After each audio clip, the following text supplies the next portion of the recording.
Art-thérapie. Qu'est-ce que c'est que ce machin ? J'ai entendu ça de nombreuses fois lorsque j'évoquais l'envie de suivre cette formation. Et moi-même, j'ai levé le sourcil lorsqu'à la fin de mon bilan de compétences, ma coach me disait qu'il y avait de nombreux paramètres pour que je puisse m'épanouir dans ce métier, que je ne connaissais pas du tout. Alors en fin de compte, tout est dans l'énoncé. Art-thérapie.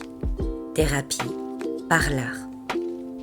L'art-thérapeute utilise différents médias artistiques tels que la danse, le théâtre, la peinture, l'argile, la musique. Et j'ai choisi une formation pluri-expressionnelle. Donc, ce qui fait qu'on utilise plusieurs médias artistiques et qu'en fait, on n'est pas limité à 2 ou 3 disciplines. Ce qui fait qu'on a un spectre d'intervention qui est beaucoup plus large. Alors maintenant, le pourquoi du comment. L'art fait du bien d'un point de vue psychique, physiologique, scientifique. Bon, là, c'est autre chose. Et c'est tellement intéressant. J'en suis à mon 3e mois de formation. Formation qui va durer 2 ans et demi quand même. Donc, je n'ai pas encore toutes les réponses, et heureusement, et j'espère que jamais. Mais ce que je peux vous dire, c'est que l'inconscient, c'est vraiment un petit coquin. Donc le fait de pratiquer une activité artistique distrait notre partie consciente.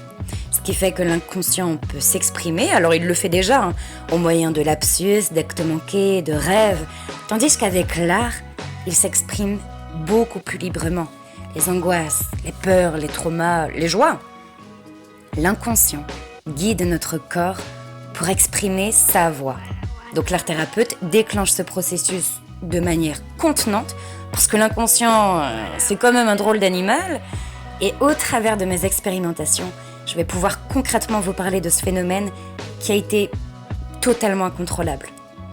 Et j'ai été bluffée de la puissance de ce métier.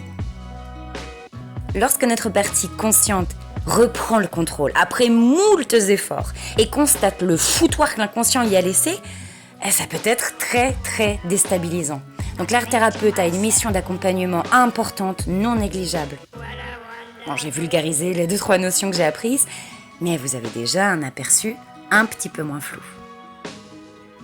Commençons par les présentations. Je m'appelle Marion, brune, yeux verts, jaune, orange, bleu, marron. Bon, ça dépend de la saison et de la température. Passionnée d'art depuis toute petite, j'ai choisi le chemin du théâtre. Je me suis beaucoup épanouie. J'ai appris énormément de choses sur cette discipline déjà, les émotions, l'être humain en général. J'ai fait mon petit bonhomme de chemin avec des êtres merveilleux. Bon, ça a été catastrophique d'un côté et tellement sublime de l'autre. J'ai choisi ce métier. Je suis profondément amoureuse de ce métier. Je me considérais comme un soldat de l'art, à son service. Puis mes valeurs ont été bousculées et au lieu de clamer tout haut ce que je trouvais dégueulasse, j'ai fui. J'ai fui et je suis partie à l'armée. Bon, ça, c'est une autre histoire. Beaucoup de péripéties, de jobs alimentaires, de remises en question, de défaites. Et ma marraine la bonne fée est arrivée en m'agitant sa baguette dans le nez. Et ma marraine s'appelle Dépression. Alors, j'aime pas vraiment quand elle me rend visite. Je la trouve très désagréable, très directive. Et puis en plus, elle est pas belle du tout. Mais elle me remet toujours sur le bon chemin. Celui qui est bon pour moi. Et c'est là que la lumière s'est éclairée en découvrant ce métier d'art-thérapeute, qui est désormais mon chemin, ma mission. Je fais confiance à mon instinct, cette partie divine qui est en nous. Alors maintenant, je m'apprête à vous narrer 2 de mes expériences les plus troublantes.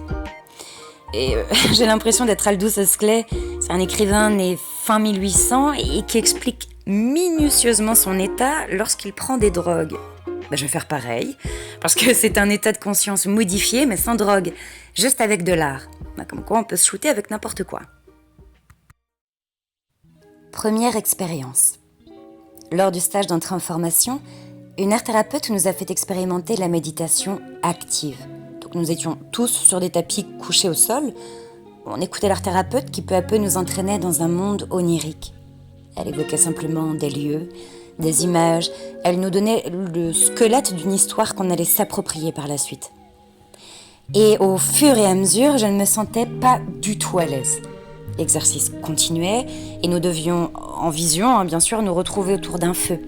Danser et chanter de manière intérieure ou pas, C'est-à-dire qu'on pouvait ouvrir la bouche, faire des ouvrir légèrement les yeux, tout en restant dans cet état quasi hypnotique.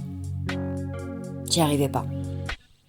Alors, je n'ai aucun sentiment de confusion à l'idée de chanter ou de danser devant des gens, ça ne m'effraie pas du tout. Mais je sentais comme une vitre tout autour de moi qui m'empêchait d'aller vers les autres physiquement, mais qui ne m'empêchait pas de les regarder. J'étais impuissante. Et vraiment, ça m'a fait peur. L'art thérapeute arrête la méditation active, puis glisse sur un autre exercice où nous devions marcher dans l'espace. Et là, je ne peux pas en dire plus sur ce que nous faisions concrètement, parce que ce sont des processus propres à mon centre de formation. Et je n'ai pas envie de m'attirer les foudres de ma directrice, qui est tout à fait charmante. Je parle ici uniquement de mon état et de ce que peut provoquer l'art-thérapie. Ainsi est née, au détour d'un exercice me paraissant tout à fait banal, l'émotion de la colère. Alors j'insiste sur le terme émotion qui dure juste un petit moment et non pas les sentiments qui auraient pu découler de la colère qui colorent à ce moment-là la psyché de manière indéterminée. Donc me voilà debout avec ma colère, en me retenant de ne pas frapper sur les murs et je me pose 1001 questions parce que je ne comprends pas. Je cherche l'origine de cette colère soudaine, mais ça m'échappe totalement. Et moi qui suis contrôlant, ça a été compliqué. Ensuite, j'ai pris un bout de papier, des câbles, de la peinture. J'étais dans l'urgence de plaquer cette colère sur un support, d'être dans le processus de sublimation. Essoufflée, je sens que j'arrive à la fin de ma création. Alors dans ma tête à ce moment-là, je livrais une bataille incroyable pour dégager la colère hors de mon palais. Donc, je me stoppe. J'observe ce que je viens de faire et je m'énerve parce que je trouve ça esthétique. Alors, j'ai dégommé ma création et là, je l'ai trouvée belle dans sa laideur. Bon, la colère s'est amenuisée au fur et à mesure que j'étais satisfaite de mes travaux, ou plutôt de mon massacre. Cette méditation active a fait appel à des choses archaïques faisant partie de l'inconscient collectif. J'y ai été extrêmement réceptive, car ça faisait écho à mon histoire, à mon passé que l'inconscient me cache. Car il stocke énormément de données depuis que nous sommes dans le ventre de notre génitrice. Il cache volontairement des choses qui ont fait trauma et veut en exposer d'autres pour décanter des situations. Bon, par exemple, on exerce un métier qu'on n'aime pas, qu'on subit. Et l'inconscient nous envoie tous les jours des messages comme quoi c'est tout pourri, que ça nuit à notre santé. C'est là qu'on peut avoir des burn-out, entre autres. Je l'ai expérimenté et mon corps refusait tout simplement de se mouvoir. Je pouvais plus sortir de mon lit. Dès que je me levais, il y avait des fourmis qui m'assaillaient de partout et je retombais en arrière. Bon, là encore une fois, ce sont des sujets complexes que j'effleure. J'en suis encore au balbutiement. Donc il se peut que cette colère soit née d'un traumatisme survenu dans mon enfance, voire même dans le ventre de ma mère. Ouais, ça remonte à très très loin. Donc l'inconscient, je le trouve incroyable. Vraiment. Et le fait de pouvoir travailler avec dans ce métier, c'est une de nos matières premières, c'est juste grisant. Bon, après, il y a beaucoup de paramètres à prendre en compte, comme le fait que l'art thérapeute n'analyse pas, enfin en tout cas dans notre centre de formation, il n'analyse pas les créations du patient. Mais il l'oriente en fait vers sa vérité, tout en étant conscient des engrenages qui se créent à ce moment-là chez le patient. Donc, grosse responsabilité du côté de l'art thérapeute, qui agit d'une façon contenante, maternante, afin que la personne puisse se sentir en confiance et exploiter bien sûr sans danger sa partie inconsciente, afin de révéler ou de réveiller son intelligence créative, qui bien sûr est inhérente à chacun d'entre nous.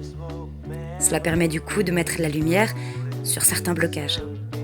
Bon, encore une fois, je n'ai pas la vérité absolue, et surtout qu'il existe plusieurs courants de pensée différentes, et j'en suis qu'au tout début. Je vous donne des clés de compréhension à travers mon prisme. Seconde expérience. Lors d'un cours expérientiel en musicothérapie, j'ai eu extrêmement peur, au point de trembler et de retenir des sanglots. Nous avions tous 2 bâtons dans chacune des mains, et nous devions les battre l'un contre l'autre, tous ensemble, avec des rythmiques différentes. Bon, bien sûr, nous avions eu au préalable des indications sensées afin de faire exister cet exercice de manière intellectuelle. Donc ce son collectif est devenu pour moi une cacophonie où je perds des pieds. La peur est arrivée, le stress, l'angoisse, je suffoquais. Lorsque l'exercice s'est arrêté, j'ai pris la parole pour expliquer mon trouble. Et c'est là que je me suis mise à trembler et à réprimer des sanglots incontrôlables et que je ne comprenais pas. Je suis partie prendre l'air, profitant de la pause déj, et mes pas m'ont amené à un vieux cimetière qui a accueilli la tempête que j'avais au creux du ventre.